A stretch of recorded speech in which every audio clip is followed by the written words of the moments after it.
বর্তমান বিশ্বে, শুধু আমাদের দেশ নয়, বিশ্বে সবচেয়ে প্রচলিত একটি বিদআত হচ্ছে কুরআন মাজিদ তেলাওয়াতের পর সাদাকাল্লাহুল আযীম পাঠ করা।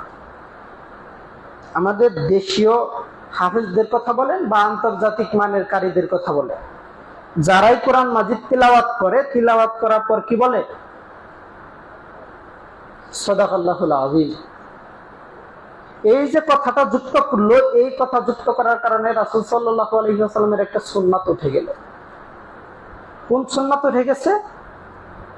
আম্মা জান আয়েশা রাদিয়াল্লাহু তাআলা আনহা বর্ণিত হাদিস, রাসূল সাল্লাল্লাহু আলাইহি ওয়াসাল্লাম কোরআন মাজিদ পাঠ সমাপ্ত করার পর বলতেন, সুবহানাকা আল্লাহুম্মা ওয়া বিহামদিক আশহাদু আল্লা ইলাহা ইল্লা আনতা আস্তাগফিরুকা ওয়া আতুবু ইলাইক।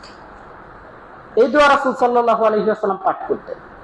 যখনই কোরআন তেলাওয়াত শেষে সাদাকাল্লাহুল আযীম প্রবেশ করলো, সাথে সাথে এই দোয়াটাও উঠে গেল। আপনারা কি কখনো শুনেছেন এই দোয়া? কোরআন তেলাওয়াতের পর কি এই দোয়া কেউ পাঠ করে?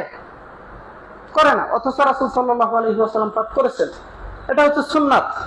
আর আপনি যে বললেন সাদাকাল্লাহুল আযীম, কিয়ামত পর্যন্ত সময় দিলেও কোরআন এবং সহিহ হাদিস থেকে এই দলিল দেখাতে পারবেন না।